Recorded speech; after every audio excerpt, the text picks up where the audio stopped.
जगह की मिट्टी काया के रोग को ठीक कर देती है महाराज। अगर किसी व्यक्ति को चर्म रोग हो गया, कुष्ठ रोग हो गया, चमड़ी सफेद पड़ गई, रोग समाप्त नहीं हो रहा, बढ़ते जा रहा है, औषधियां आपने बहुत कर ली, तो 3 जगह की मिट्टी आपको फल प्रदान करेगी।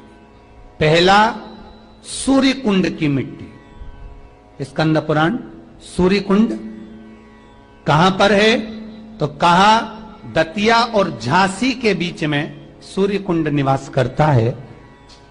उस सूर्य कुंड की मिट्टी को लाकर जिस व्यक्ति को कुष्ठ रोग हो गया हो, शरीर की चमड़ी सफेद पड़ गई हो, स्कंद पुराण कहती है सूर्य कुंड की मृदा लगा लेने से 5 से 7 दिन में रोग समाप्त होने लगता है महाराज। पर सूर्य को सर्वाधिक प्रियता क्या?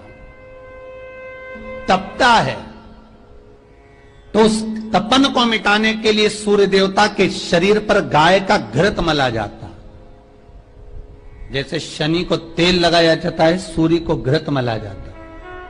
इसलिए सूर्य कुंड का एक नियम है कि सूर्य कुंड पर से अगर हम मिट्टी लेकर आते हैं, शरीर पर लगाने के बाद जब शरीर का चर्म रोग समाप्त हो जाए, सफेद चमड़ी अपने वापिस रंग में आ जाए, तब आप जितनी कामना कर आते हैं उतना घी उस सूर्य कुंड के पास में डालना पड़ता है।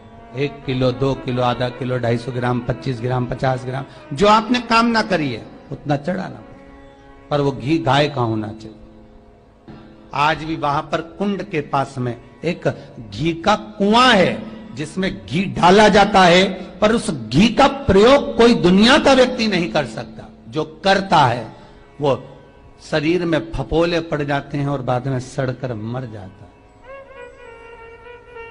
महाराज, दूसरा वर्णन करा है, जिस स्थान पर गौ माता को बांधा गया हो और गाय अपने बछड़े को, बछिया को जन्म देती हो, उस स्थान पर उसकी मिट्टी, उसकी मृदा, उस जगह की रज, जब मकान का मुहूर्त होता है, दुकान खोली जाती है, दुकान बनाई जाती है, दुकान में कोई अग्नि का प्रवेश हो, उससे पहले जहां पर गाय ने अपने बछड़े को जन्म दिया हो, बच्चे को जन्म दिया हो, उस स्थान की मिट्टी उस भूमि पर लेपन कर दी जाए तो जिंदगी में कभी संपदा की कमी नहीं हो सकती महाराज। ये दूसरी मृदा स्कंद पुराण वर्णन करती है, धेनु मानस वर्णन करती। दूसरी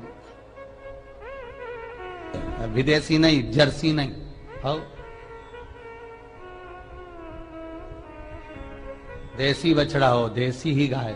इसलिए शास्त्र कहता है कि नई दुकान बन रही हो, नया मकान बन रहा हो महाराज, नई कोई प्रॉपर्टी आपने खरीदी है और उसमें कोई व्यापार चालू करना चाहते हो, तो पहले गाय जहां पर बछड़ा बछिया को जन्म दिया हो, भले पहले दिया हो, पर जमीन तो वही है, रस तो वही है, वहां की मिट्टी का लेपन करने से वो सुख, वो आनंद, वो संपदा बढ़ जाती है।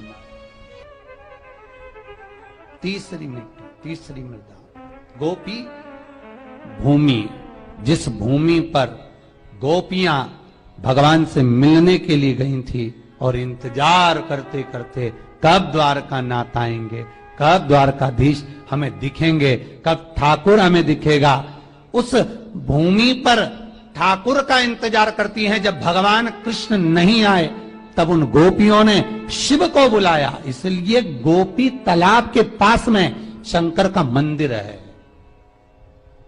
पर है गोपी भूमि, जहां पर गोपियां भगवान को पुकार रही हैं, रो रही हैं, बिलक रही हैं भगवान से मात्र एक बार मिलने के लिए। एक बार भगवान से केवल मिलन हो जाए, एक बार उनका दर्शन हो जाए, एक बार उनसे मिल जाए। कृष्ण यदि सुन सकते हैं तो केवल शंकर की सुन सकते हैं। तो गोपियां शिव को बुला लेती हैं, बाबा आप पधारो। शास्त्र कहता है इस भूमि पर गोपियों ने बेलपत्र को तोड़कर भगवान शिव को समर्पित करा है गोपी चंदन के नयन अश्रु से जो चंदन उत्पन्न हुआ था, जो मिट्टी हुई थी, उसका शिवलिंग का निर्माण कर कर उसकी पूजन करिए। उसी शिवलिंग में से शंकर प्रकट हुए। तीनों भूमि की मिट्टी का देखिए, सूर्यकुंड की मिट्टी काया का रोग ठीक कर रही है, गौ माता के बंधने की मिट्टी लक्ष्मी की वृद्धि कर रही है, और गोपी तालाब की मिट्टी आपको भक्ति प्रदान कर रही है। ये जितने गौड़िया मठी होते हैं, जितने इस्कॉनी होते हैं, जितने भी निम्बारकी हुए, गौड़िया हुए, पुष्टि के हुए, इनको गोपी तालाब की जो मिट्टी होती है, गोपी चंदन जो होता है, इसका जो तिलक लगाते हैं नासिका तक, श्वेत तिलक आपने देखा होगा, सफेद कलर का तिलक जो गोपी चंदन जो होता है, उसका जो तिलक, ये भक्ति के लिए लगाते हैं।